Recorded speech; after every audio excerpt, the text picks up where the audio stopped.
Are you still lost wondering whether the universe is infinite or finite? Are you still trapped in this question that apparently no one seems to be finding an answer?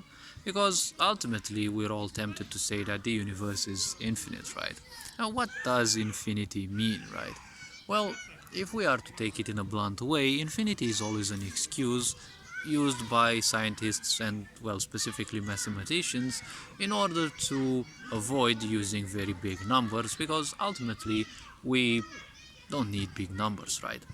Big numbers have always been crunched into smaller ones, right? Because when we used to walk on foot, we used to have meters and we didn't take kilometers or miles that much into account, right? So the point is, as we started developing faster means of travel, right? We used to focus more on kilometers, right, than on meters because small distances weren't as much of a concern, right? So the point is, as science developed and we started studying space, the point is we also started using less and less kilometers because honestly you can barely use kilometers to show the widths of our solar system, right? When it comes to larger scale objects like galaxies, for example, you're gonna use light years instead because, well, there's always that update, right? That improved thing, right? And, well, I don't know, probably will have kilo light years, right, to show greater distances when we achieve, let's say, interstellar travel, right? And we can travel, I don't know, from one place of the galaxy to a further other place of the galaxy, right?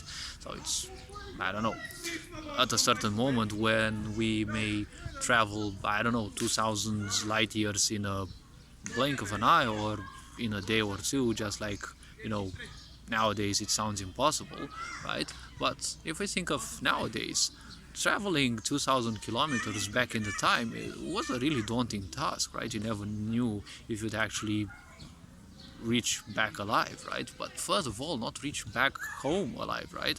If you reached the destination, right? How much time? How much time would you actually take, right? So the point is, yes, in order in space, if we would travel 2000 such light years, why wouldn't we call it 2 kilo light years, right, or something like that? So the point is, big numbers are always going to be crunched into smaller numbers, right? And when it comes to small numbers, right, they're also crunched, right? Because you have large scale sightings, right? Like using microscopes, using telescopes, right? To see further there. But we also have microscopes, right? To see smaller things, right? Like bacteria, right? A bacteria is 1,000 times smaller than a human cell usually. And, well, then you have viruses, right? And the virus is 1,000 times smaller usually than a bacteria, right? So it's around 1 million times smaller, right? So you already have a lot of, numbers, a lot of zeros by now. Then you go even further, right? And you have, particles, right? Think they're 1,000 or 100 times, 100 times or 1,000 times smaller than a virus, right? So now you no longer have 6 zeros, you have 9 of them, right? But you can go even beyond those, right? Because beyond this physicality of the particles, right, there is energy, right? There is the energy waves. I call them the energy fields, right? The energy wave motions. And these are, well, how can I call it? The precipice, right? That goes beyond into the nothingness, right? Because matter itself does this thing, right? Constant switching. It switches from existing to non-existing, right? It becomes inexistent. It switches out of existence and then it comes back into physicality, right? And this is something that it does constantly, right? Well, it may not necessarily be a fixed cycle, but it has been proven scientifically that it does happen, right? So, physicality is always represented by limitation, right? Everything that is physical is limited, right? Our planet has a physical shape, and, well, yes, it is much bigger than us, but, the planet, initially, we believed that this world is unending, right? Because it was huge, it was much beyond our beliefs, right? And our measuring capabilities, right? Now that we can easily go around the globe, right? The point is, we know that, through telescopes and technology, we know that uh, it is actually round, right? So you know that you start from somewhere and you actually can reach that same point again, right?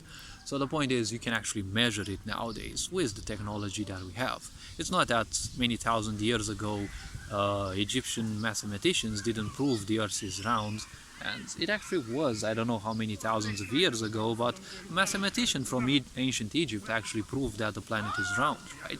And he used the height of a pyramid and the angle, the shade from the sun made with the ground, right? And doing some calculations, he figured out a diameter of the earth which is not far away from what modern science have said, right? So the point about the universe is physical as well. Obviously, it is, when we realized for the first time that the planet is now in our grasp in a certain way, we can actually measure it, right? The solar system was beyond our reach, right? And we started, taking more peeks at this. And as our capabilities enhanced, well, the solar system as well wasn't as big, right? So now scientists are focusing on, the galaxy itself, which obviously they will take for at a superficial level, because, well, that's how you'll always do at the beginning, right? You'll always take things at a superficial level. And obviously, a galaxy has so much more to share in terms of information, right? Rather, well, when you compare it with a single solar system, and then when you compare that on its own with a specific planet, right? Even if it is a planet that has a lot of life like Earth, right? So the point is, the way I figured out the universe is limited is, well, I compared it to a hard drive, right? Both are physical, and physicality always means limitation, right? Physicality means boundary, right? It always means that irrespective of how big it is, there is always going to be a limit, right? It's just our incapacity to measure things which are far beyond our comprehension. We will tend to say that they're infinite, right? Just like with black holes. Many people say, well, the gravitational pull of the black hole is infinite, right? But we don't have yet the measurements to show that, well, most likely it's not infinite, right?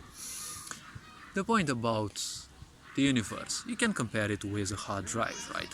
Now, funnily speaking, when you purchase a hard drive, right, you will say instantly that it is blank, right? Because there is no perceivable data. Now, I'm going to tell you something that's going to boggle the mind probably, that the hard drive, ever since you purchase it, it is actually full, right? It's actually full of information.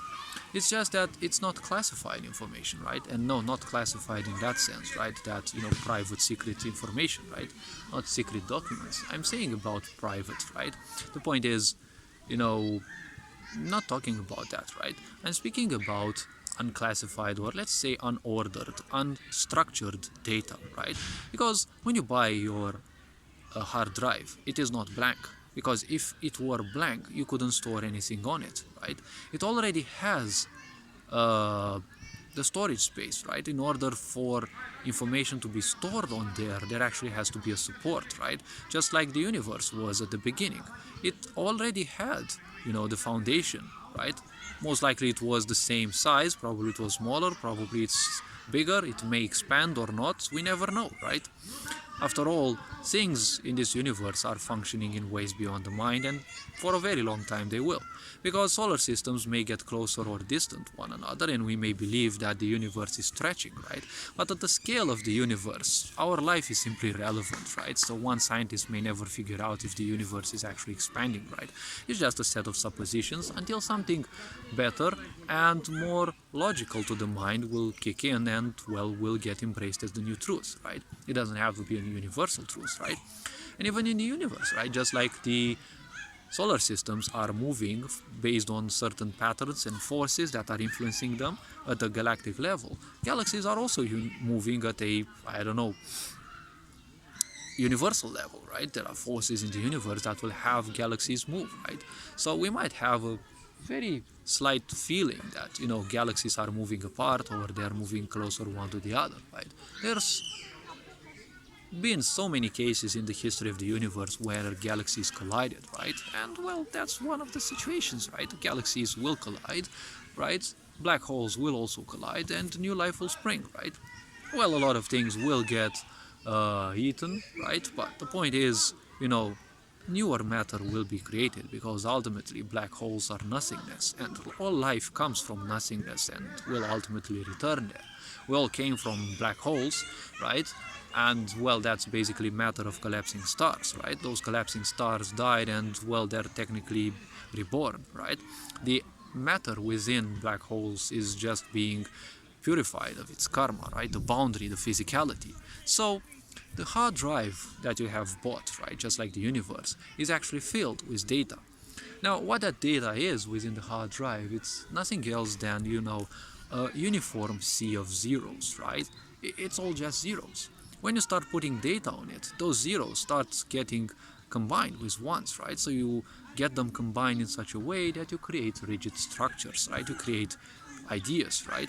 You create space. You create physicality, right? Every program, every software that you have, they all have a fixed amount of space, right? And those can be compared with the planets, the solar systems in this universe, right? Because if we are to compare, let's say, the dimension, right, of a virus, right? How much does a virus take on a computer hard drive, right? It's minute, right? It's so very small, right? Compared to it, the rest of the hard drive is, well, basically it is almost infinite, right? So the point is, physicality is always bound. There's always a limitation to it. Irrespective of how much people will struggle to support the idea that the universe is infinite, people will realize that everything that is physical starts with limitation. Physicality is created through boundary, right? It is bound by time, and it is also bound by dimensions, right? It can be multiple dimensions, more than just three, but it's always a dimension that limits it, right? A bidimensional universe is bound by its length and its width, right? A three-dimensional universe is bound by its length, its width, and its height, right? And a four-dimensional universe will be most likely bound by the three and also by weight as well, right? Because if I remember correctly, weight is called the fourth, is considered the fourth dimension, and I think time is considered the fifth one. Now, all this being said, well, hopefully this was introspective in a certain way. Hopefully it made you think of certain things, discover the truths within you through your own introspection, because there are things and truths within you that barely wait, right, to be discovered. All this being said, you are appreciated. Take care of yourselves. Ferenc Bohr signing out.